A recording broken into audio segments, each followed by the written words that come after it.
This story is a work of fiction, inspired by real events. Names, dates, locations, and identifying details have been changed or dramatized to protect privacy and enhance the narrative. Any resemblance to actual persons, living or dead, is purely coincidental or used fictitiously. This content is intended for entertainment and educational purposes only. It does not aim to glorify crime, promote violence, or pass judgment on real individuals. Viewer discretion is advised. Some scenes may contain mature, disturbing, or triggering content. What you are about to watch could have happened anywhere, to anyone. It's inspired by real events. Whispers of truth, buried beneath layers of fiction. We've changed the names, the dates, the locations, but the emotions, the betrayal, the fear, those are real. This story is not meant to accuse, only to reveal, to make you question, who do you really trust? If stories like this keep you thinking, long after they end, hit subscribe, smash like, and drop your theory in the comments. Now watch closely, before the truth disappears again. It started like any other Texas morning, the sound of sneakers against tile, laughter in the hallways, teachers greeting students with tired smiles. But by late morning, that ordinary rhythm shattered. At 11:08 a.m., a scream echoed down the corridor of Haven Park High School. Phones dropped. Backpacks hit the floor. A woman lay still, her eyes open, her chest barely moving. Students froze, some cried, others ran. And among them stood a teenage girl, trembling, her hands shaking as if she couldn't believe what she'd just done. The woman was Angela Brooks, 41, a staff member who spent her life protecting students from chaos. The girl, Jada Thompson, 17, a senior known for her confidence and her fire. Before you judge what she did, or why she did it, remember, every tragedy begins long before the moment it explodes. Stay with me, because behind this one headline lies a story of heartbreak, denial, and a school that will never forget the sound of that scream. To her co-workers, Angela Brooks was the calm in the storm. 12 years at Haven Park High School had earned her a reputation, the woman who could de-escalate any fight, who listened more than she spoke. Students called her Miss B, and when she smiled, you could feel it. Her small office said everything about her, a half-empty coffee mug that read, "You matter," a stack of motivational posters waiting to be hung, and a crayon drawing taped to the wall, made by her teenage son years ago. But outside those school walls, her calm life had cracks. Angela had been separated from her husband for 4 years. Between long shifts and raising a child alone, she had learned to live with quiet loneliness. Then came Marcus Lee, a 26-year-old fitness trainer who volunteered at the school gym. He was energetic, charming, and seemed to notice her in ways others hadn't in years. Their friendship turned to something deeper: dinners, late-night calls, shared laughter. It was the first time she'd felt desired in a long while. But Marcus wasn't who she thought he was. Behind his easy charm was carelessness, the kind that ruins reputations and hearts. And before long, Angela pulled back, afraid of gossip spreading in a small town that loved to talk. What she didn't know was that Marcus's attention had already shifted. He had started texting one of the very students she once mentored. In her final months, colleagues noticed something changing. Angela was distracted, glancing at her phone between classes. The sparkle in her eyes dimmed. When asked if she was okay, she only said, "It's just been a lot lately."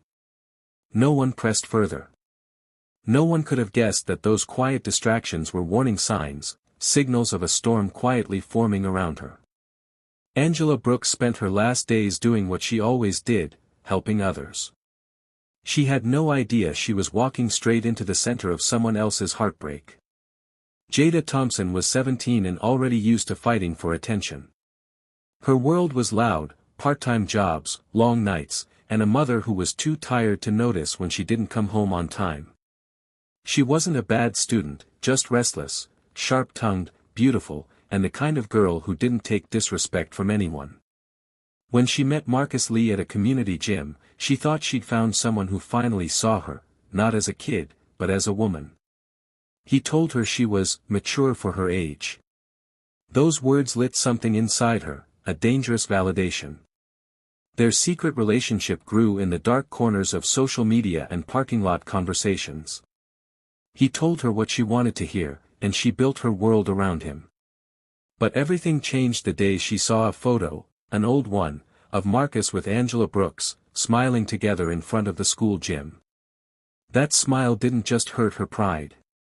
It shattered her entire belief in what they had. From that day, Jada's behavior began to unravel. She started skipping classes, posting cryptic messages online, and staring down Angela in the hallways. Teachers called it senior attitude. They had no idea what was really behind it. Her phone became her weapon. She scrolled through Angela's page daily, analyzing every post, every word. Every "good morning" Angela wrote online felt personal, like a taunt. She stopped sleeping, stopped eating properly. Her grades slipped. Her temper rose. And every time Marcus dodged her questions, she grew more certain that the older woman was the problem. Jada's friends tried to warn her, but she didn't listen. The anger felt like truth, intoxicating, righteous, consuming. She wrote in her private notes, "She took what was mine. I'm going to make her see me." But what Jada didn't understand was that revenge never looks like control. It looks like chaos waiting for a moment to strike. And in April, that moment came. Every story of violence begins long before the first blow. For Angela Brooks and Jada Thompson, it began with a man named Marcus Lee, 26 years old, charming, athletic, and dangerously persuasive. Marcus wasn't the type to chase trouble, he drew it in. At the local gym, he was everyone's favorite trainer, the man who smiled too long, complimented too easily, and always seemed to know exactly what to say. He volunteered at Haven Park High to mentor students, a job that gave him proximity to both women whose lives he would quietly destroy. With Angela, he found peace. A woman who believed in his potential, who listened when no one else did. With Jada, he found energy. Youth. A kind of worship that made him feel powerful. He never intended to be cruel. But his need for validation made him reckless. He told both women what they wanted to hear, never stopping to consider what those words might cost. By late February, rumors had already started spreading. A few students whispered that Miss Brooks knew Marcus personally. One even claimed to have seen him waiting for her after school. Angela tried to brush it off, but the tension followed her like a shadow. Jada, meanwhile, grew more obsessive. She scrolled through Angela's Facebook page late at night, reading captions as if decoding secret messages. When Marcus dodged her questions, she filled in the blanks herself, convinced Angela was mocking her. Marcus didn't stop it. He blurred the lines, texting both women within minutes of each other, shifting affection like a pendulum. And when Jada threatened to confront Angela, he didn't warn her off, he simply said, "Don't make it messy." Investigators would later find hundreds of deleted messages between them, fragments of conversations filled with jealousy, confusion, and blame. Angela began to distance herself, quietly deleting his number, focusing on work. But she couldn't delete the gossip. It lingered in the hallways, following her every move. And Jada? Her anger had turned into identity. By April, she was no longer a girl in love, she was a storm in search of an outlet. When two storms collide, they don't cancel each other. They explode. April 18th, Wednesday morning. Angela arrived early, carrying her favorite mug, the one that read, "You Matter." She wore a beige sweater, her ID swinging against her chest. Security footage later reviewed by police showed her directing students toward their classrooms, calm as always. But another camera, just 30 feet away, captured a different energy. Jada Thompson entered the hallway at 11:07 a.m., shoulders tight, phone clenched in her hand. She had been scrolling messages just minutes before, ones Marcus had ignored. Her heart was pounding, her mind was spiraling. Witnesses said the hallway went eerily quiet as Jada approached Angela. There was no warning shout, no drawn-out argument, just a few words exchanged too low for anyone to catch. Then, Angela stepped slightly back, hand raised in a gentle motion. In that instant, something inside Jada snapped. She swung her leg, one violent kick to the chest. The sound was dull but heavy, the kind that silences everything. Angela fell backward. Her head hit the tile. For a moment, no one moved. Then chaos broke loose, shouts, gasps, the rustle of panicked feet. Books dropped. Someone yelled her name. Angela's body trembled once. Then stillness. Her ID card glinted under the fluorescent light as a student called 911 through tears. The first teacher on the scene knelt beside her, pressing trembling hands against her chest.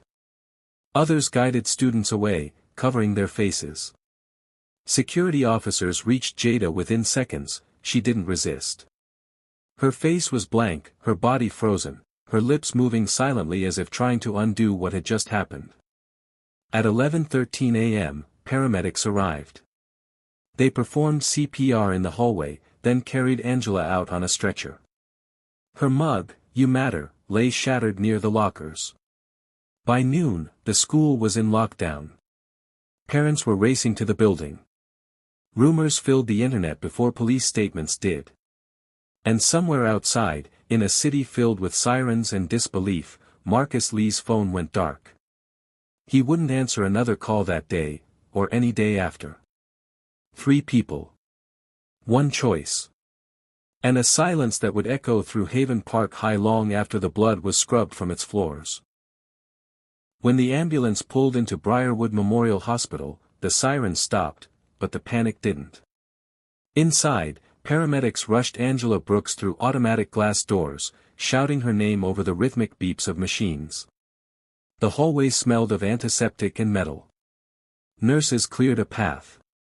One of them dropped a clipboard. Another whispered, "She's still warm." At 12:10 p.m., doctors managed to restart her heart. But the internal bleeding had already begun, the kind no machine could stop. Her lungs filled slowly, her pulse fading each time they brought it back. At 12:42 p.m., the monitors flatlined. The official report would later summarize it in one sterile sentence. Cardiac arrest due to blunt force trauma to the chest. Cold words for something that had broken an entire town. Back at Haven Park High, teachers were huddled in the counselor's office, shoes stained from the chaos they'd tried to calm. Students sat in clusters on the floor, faces buried in their arms, scrolling through their phones as messages spread faster than truth could travel. Did she die? Who did it? Why? At 1:15 p.m., the district called it a tragic accident. But everyone who'd seen the footage knew better. Police had already taken Jada Thompson away in handcuffs. Witnesses said she didn't cry, didn't argue, just stared ahead as if trapped in another reality. One officer later said she whispered only once, "Is she okay?" before falling silent again. Meanwhile, Marcus Lee had vanished. His phone went straight to voicemail. His apartment door unanswered. Detectives pinged his last location, a cell tower 5 miles from the school, before the signal died completely. Angela's teenage son waited for her after school, texting, "Mom, where are you?" When a classmate posted "R.I.P. Miss Brooks," he thought it was a prank.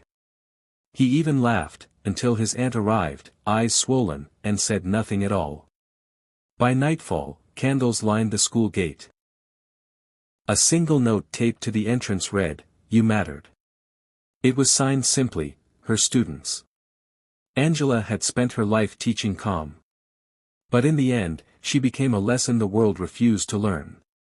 That evening, detectives from the Jefferson County Sheriff's Office arrived at the school to collect evidence. They downloaded footage from the security cameras, seized Angela's phone, and retrieved the confiscated device from Jada's locker.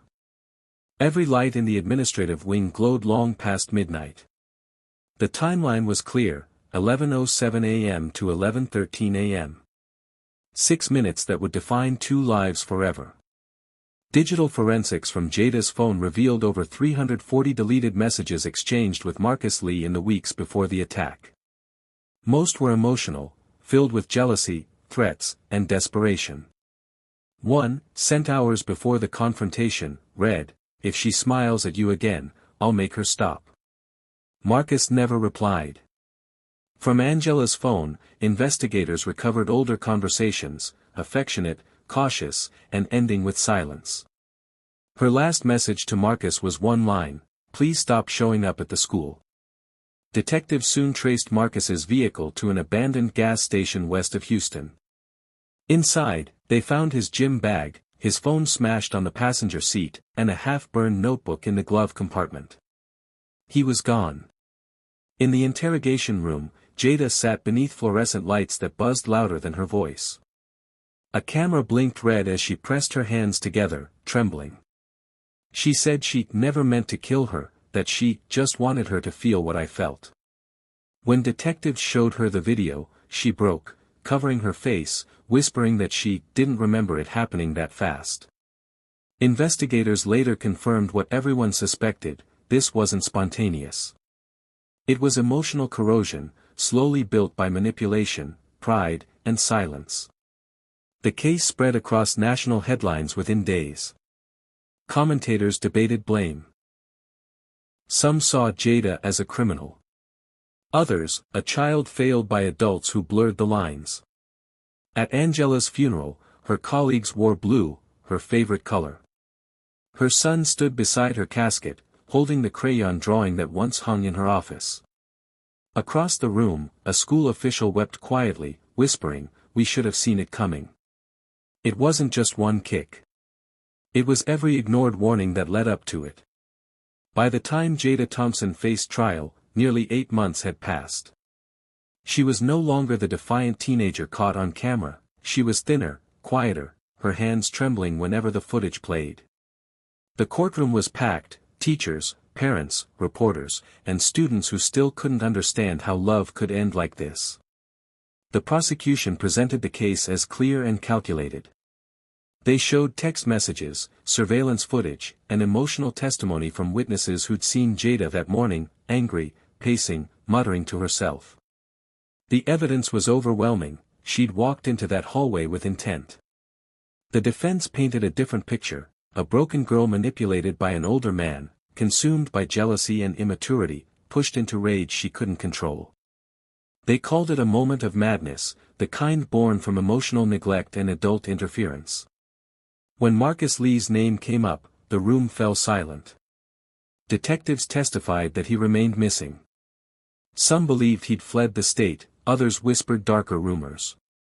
But without him, the story felt incomplete, a puzzle missing the one piece that connected them all.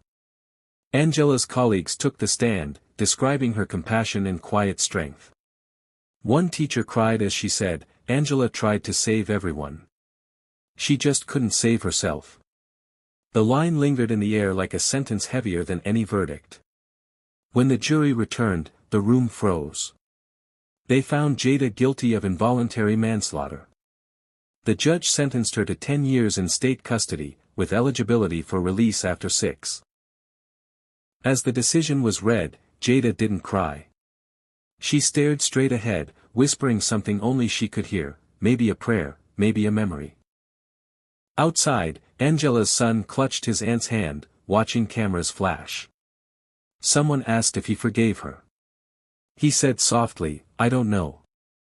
Maybe someday." The trial ended not with applause or outrage, just exhaustion. 2 lives destroyed. 1 man missing. And a community left to wonder whether justice could ever balance something born from heartbreak. A year later, the hallway where Angela fell had been repainted, the floor tiles replaced. But for those who were there, the silence in that space still spoke louder than the new colors. The school introduced new counseling programs, stricter volunteer policies, and workshops about boundaries between students and staff. They called it the Brooks Initiative. Posters of her smile hung across classrooms, not as a warning, but a reminder of compassion that once held the school together. Jada served her sentence at a youth correctional facility near Austin. There, counselors described her as polite, withdrawn, and haunted by guilt. She rarely spoke about that day. But in therapy, she once said, "I thought love made me strong. I didn't know it was supposed to make me kind." Marcus Lee was never found. Police followed leads, reports of sightings in Louisiana, a debit card charge in Florida, but nothing certain. Some said he'd changed his name. Others believed he'd taken his own life. Officially, the case remains open. At Angela's grave, her son visits every Sunday.